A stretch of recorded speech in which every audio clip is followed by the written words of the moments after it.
weekend at the farmer's market, we got a lot of questions about skirt steak. Yeah, people wanted to know where it came from, the difference between these two, and how they could cook it. Both come from the plate section right under the rib. They're part of the diaphragm, and they're long, thin, and come with a rich beefy flavor. Now, this one right here is the outside skirt. You can see it's a little bit thicker and more uniform.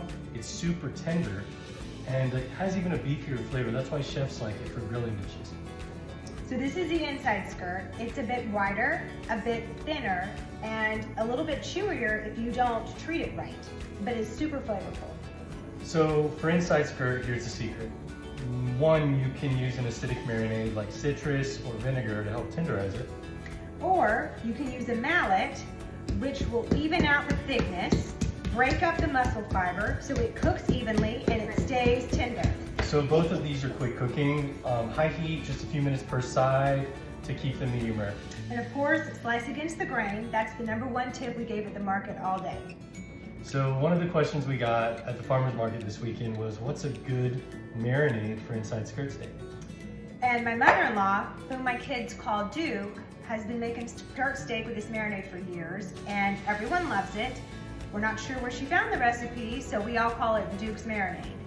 And the first thing that we're going to put in this marinade is a ½ cup of olive oil.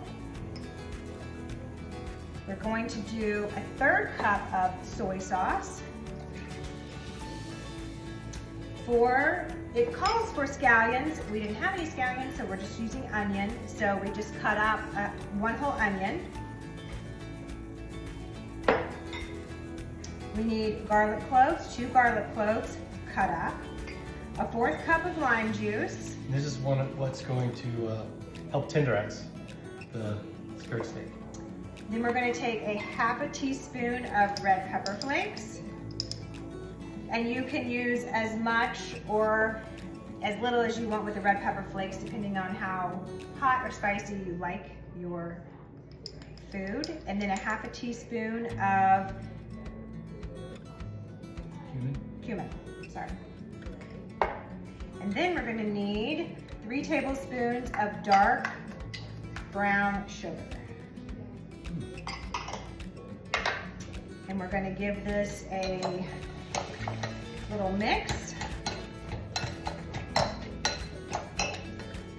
And don't forget, before you put it in the marinade, grab a mallet and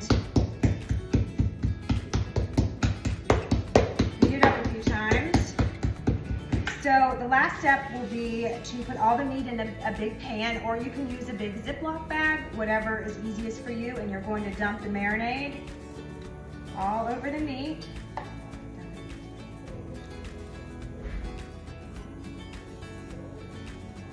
And you're gonna let it sit in the fridge, covered for at least an hour. The longer, the better, but an hour is fine if that's all the time you have. Hey, so we've got our beef after marinating for about 1 to 2 hours, and we're gonna stick it on medium to high heat for 3 minutes on each side.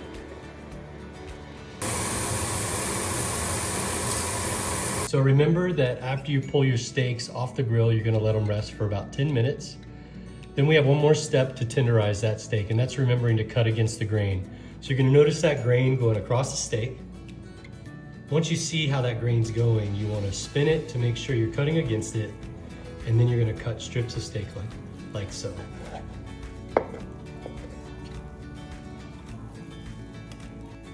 We were so excited to try the skirt steak, we didn't take a finished plated video, but that's how you make Duke's inside skirt steak.